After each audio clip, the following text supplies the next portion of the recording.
A beautiful night in the Midlands. Here is a live look over Sumter County. All quiet since the fighter jets at Shaw Air Force Base are no longer raining thunder over the Midlands. Thanks for joining us tonight. I'm Allie Spilliards.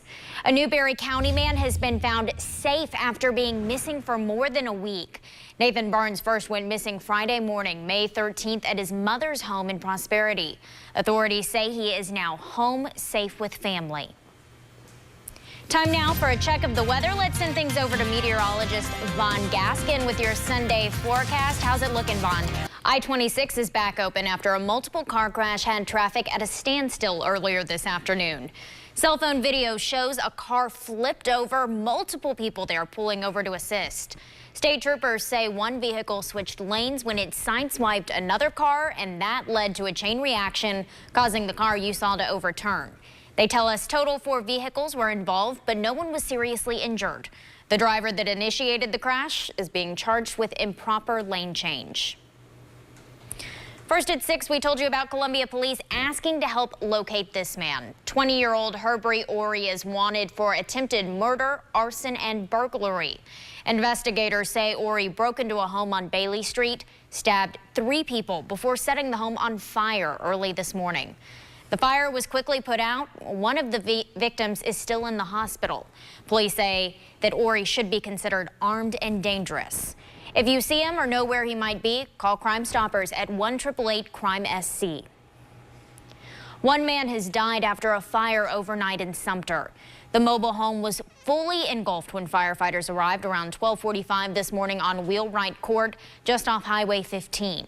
Once the fire was out, firefighters found a male victim inside. Authorities say the fire started around the air conditioning unit. Family members tell our Billie Jean Shaw that the victim died while trying to escape. His name has not yet been released. Columbia turned purple this evening to shine a light on a dark disease.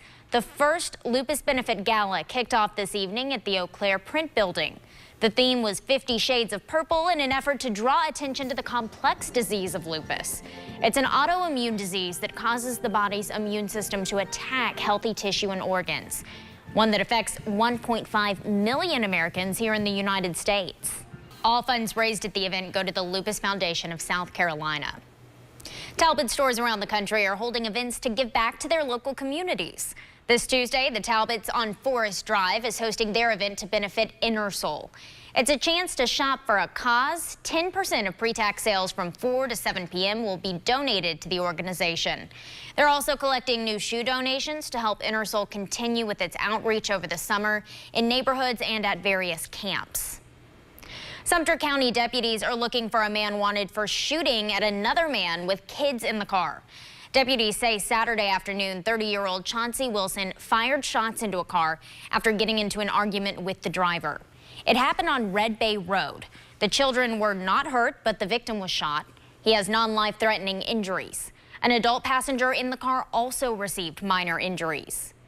Wilson was last seen driving a black Mercury Marquis with small yellow striping and a Pittsburgh Steelers sticker in the window. If you know where he is, call 1-888-CRIME-SC. Richland County deputies are looking for 2 men who may have information about a deadly shooting. Take a good look at those pictures on your screen. Investigators want to talk with the man in the yellow shirt and the man next to him wearing all black and rain boots.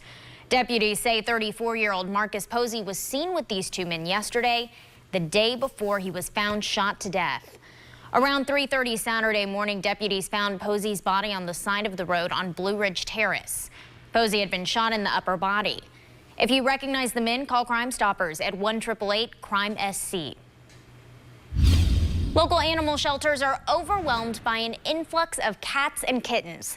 Palmetto Lifeline says that they've reached their capacity with an overflow of discarded pets, and that problem only continues to grow. WIS's Caroline Patricus has our story tonight.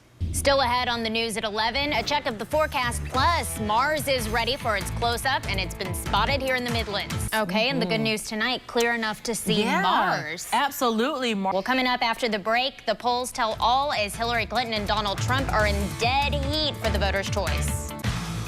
In the race for the White House, Hillary Clinton's lead over Donald Trump has narrowed to just 3 points.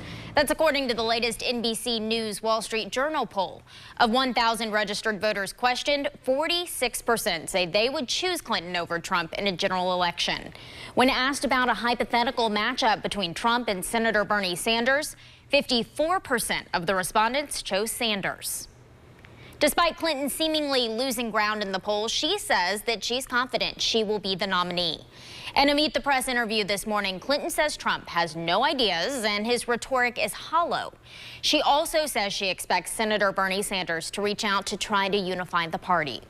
Clinton also commented on Mark Cuban's interest in being her running mate.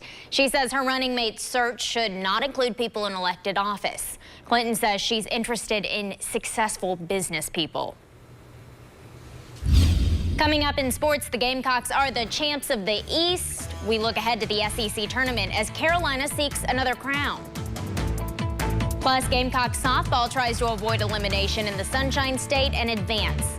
Find out if they do or if their great season comes to an end. Sports is up next. All right, we'll be watching. Thanks, Joe, and we'll be right back with more news and weather coming up next.